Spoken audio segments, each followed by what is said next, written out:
আসসালামু আলাইকুম। আবারও সবাইকে স্বাগত জানাচ্ছি নতুন আরেকটি গুরুত্বপূর্ণ ভিডিও। আজকে আমরা আলোচনা করব ধানের টুংরো রোগ সম্পর্কে। সবাই আমার সাথে থাকুন। ধানের সবুজ পাতা ফড়িং এই রোগের বাহক। দ্বিতীয়বার আক্রমণ গাছ হয় ও কুচির সংখ্যা কমে যায়। টুংরো রোগ নামের বৈশিষ্ট্য লক্ষণ প্রকাশ করে পাতার অঙ্গভাগ থেকে গোড়ার দিকে হলুদ বা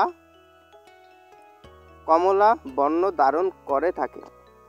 বিবরণত পাতায় অনিয়মভাবে গাঢ় এবং বাদামি বর্ণের ছোট ছোট কুচি বের হতে থাকে।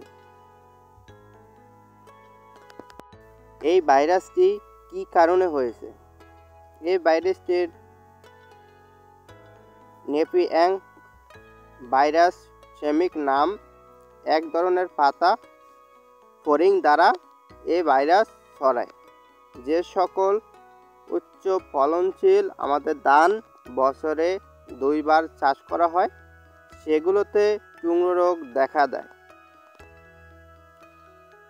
গাছ একবার টুংরো রোগ ভাইরাস দ্বারা আক্রমণ হয়ে গেলে সেটা আর অযোগ্য হয় না। সরাসরি রোগ নিয়ন্ত্রণের চেয়ে পরিশোধ ব্যবস্থা গ্রহণ করা বেশি কার্যকর।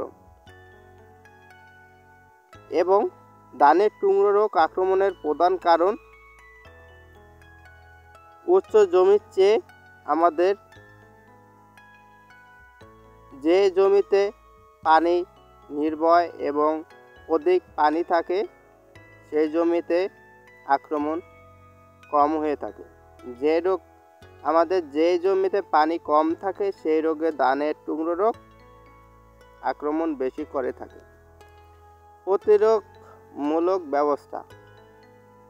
এই ভাইরাসের বাহক প্রতিরোধ ধানের জাত আমাদের ভালোভাবে দেখে ব্যবহার করতে হবে। যে মাসে বাহকের সংখ্যা কম থাকে সেই মাস আমাদের ধান রোপণ করতে হবে এবং অনাবাসী শস্য দ্বারা ফসল 17 মেনে চলুন এবং এলাকার সকল চাষি যাতে একই সময়ে ধান রোপণ করে তা নিশ্চিত করতে হবে এবং চাষ দিয়ে পোকা, ডিম ও প্রজননের আবাস আমাদের দংশন করতে হবে। পর্যাপ্ত পরিমাণে জমিতে ভিজিয়ে এবং শুকিয়ে পোকার বিস্তার মেরে ফেলতে হবে। উপকারীর পোকার বংশ বৃদ্ধি করতে হবে। এটার জন্য আমাদের প্রথমত এই ভাইরাসের জন্য আমাদের এমিস্টার টপ এর সাথে আমাদের ভলিউম